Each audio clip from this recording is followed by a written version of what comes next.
Speaking of China, last week I was humbled and honored to meet with several survivors of the Chinese Communist Party's massacre at Tiananmen Square that happened 31 years ago. I also released a statement on China's obscene attempts to take advantage of our domestic situation to press their political agenda, which I'm sure many of you saw. There is no equivalence between our two forms of government. We have the rule of law, China does not. We have free speech and embrace peaceful protest, they don't. We defend religious freedom, as I just noted.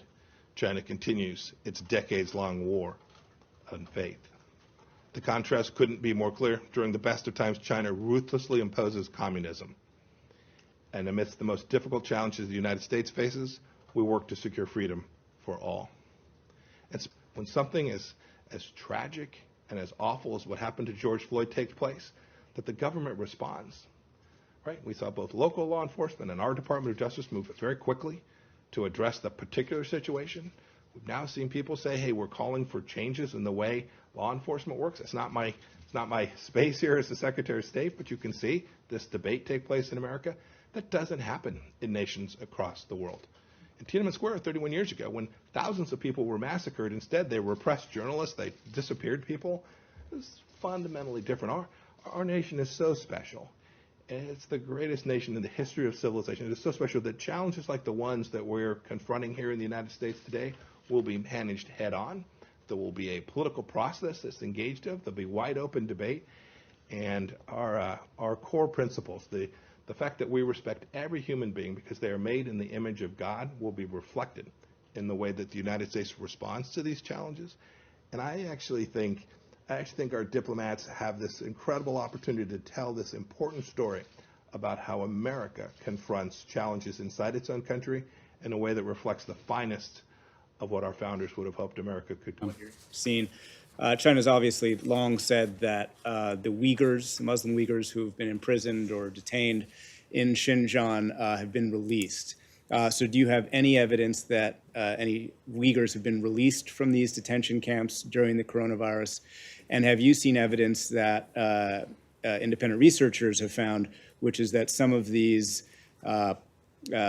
detainees ended up working in factories, including factories who make products for Western companies? We have no evidence that they've been released.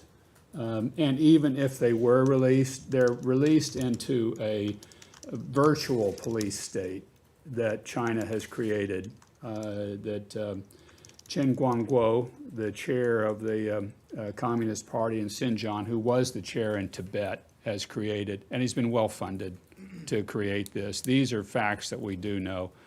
We do know that a number of workers have been put into forced labor facilities now in Xinjiang, and even Commerce Department now has sanctioned several of the companies and saying these products are produced by forced labor and they cannot be received into the U.S. marketplace.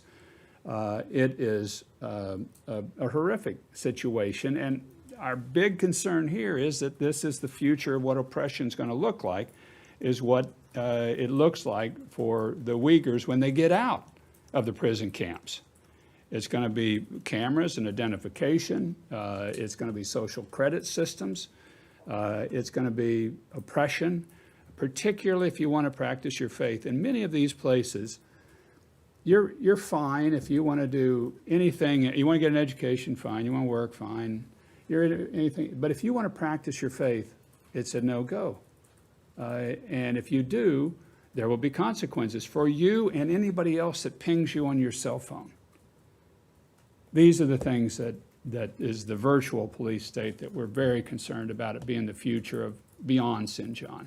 And on those forced labor facilities, as you called them, any evidence that these are factories that make products for the West?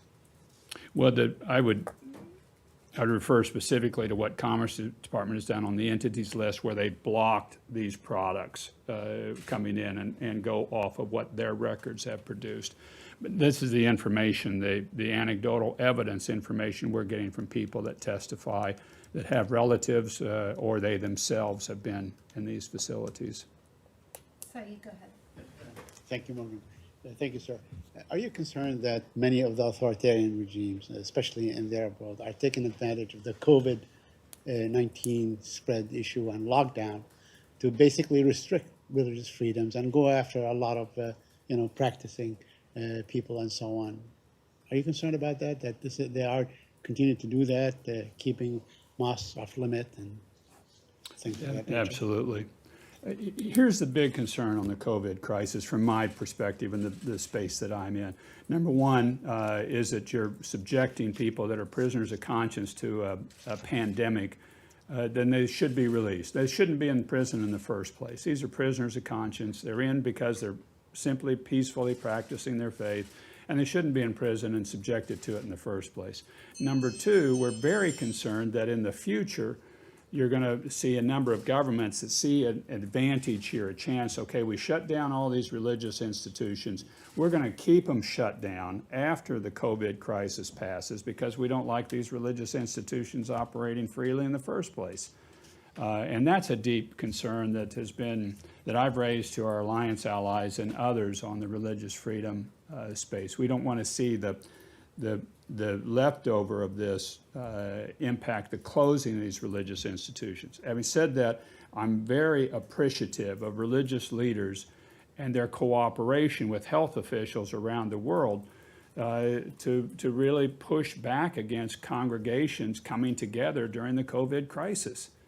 You saw COVID happen during the Easter period. You saw it happen during Passover. You saw it happen during Ramadan. Three of the major kind of religious events of the year for three major religions, and all of the, not everybody, but almost all of the major religious leaders said, don't come together, don't congregate for the first time in 1,000 years because we don't want to see the spread of this. And I thought the religious leaders, by and large, were very responsive during this COVID crisis, and I think it helped enormously. And they're going to be a big part of the future, too. Thank you. Thank you for doing this. Two questions. With regard to the report this year versus the report last year, which country has fallen behind, taken steps backwards the most in terms of religious freedom? And then the second one, you were just talking about religious institutions maybe staying shut down as a result of coronavirus. Can you point us to a few countries where you guys are looking at that so that we can continue to keep tabs on it? Thank you. Good questions and pretty hard to answer, really. And maybe it sounds like a broken record, but China is just such a big player in this space in such a negative way that it's hard to overlook. And they're an exporter of their ways and their technology. That's the other piece of it. If they weren't an exporter, if they just did it to their own people, which is terrible in and of itself, but that's one you just can't really take your eyes off of. I'm deeply concerned about what's happening in Nigeria because of the escalation of the violence and the carnage and the lack of response, effective response by the government. We really need the Nigerian government to step up and act much more effectively in their space. Those are two key ones. There's others that you're seeing, unfortunately, a lot of communal level violence that's happening in many countries, and you're seeing it in democracies too, where there's a clash of faiths, and it becomes violent and deadly. And to me, on a long-term basis, that's the piece I get most concerned. One of the pieces I get concerned about, because the world gets more and more closer, other than during COVID we haven't, but it's more and more integrated. So you're getting these religions touch up against each other a lot more. And unless we can put forward the use of religion for peace and not for war and division, you're going to have a lot more of these conflicts happen. And that's why this Abrahamic Faith Initiative and others that we're working on to try to, when we did that in the Balkans even, we put forward a conference working with Albania and others of the use of religion for peace, where in the Balkans it's often been used for war. And that's what we want. Michelle. Ambassador, thank you for doing this. What are the main points that you registered or noticed on the Middle East in this report? In the Middle East, both progress and hope, and yet continued difficulty. Honestly, UAE, really did an amazing thing in hosting the Pope on a papal visit. First time the papacy has been in the Arabian Peninsula in the history of mankind, and celebrated it. The UAE government did as an open statement, and you heard the secretary say they opened a church to LDS, and amazing. And yet you still have blasphemy and apostasy laws in the places. Saudi Arabia has continued to be a country of particular concern, and they still are the only nation in the world without a single church. And you're going, really?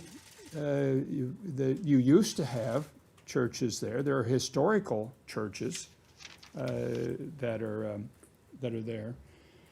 So I meet with a lot of, prior to the pandemic, I meet with a lot of Middle East leaders. And they're thinking much more along this line because their children were raised on the internet like most of the places around the world, again, other than China that has a firewall. They mostly have open access, and they want a more open society and a freer society.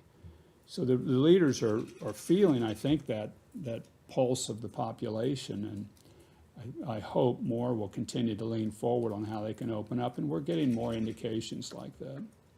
Thank you. Kim, you're down there, Mazatlan. Do you have anything? If not, it's fine. We'll give Christina. I guess the UN recently came out with a report saying that the Taliban was still close to al-Qaeda. What does that do to religious freedom in the future in that country? Are you concerned? I don't have a good thought to give you, and so rather than taking a stab at it, I don't know how I would really frame or categorize that. So I'm sorry. Okay. Thanks, Sam. Appreciate that. Thank you. Shauna.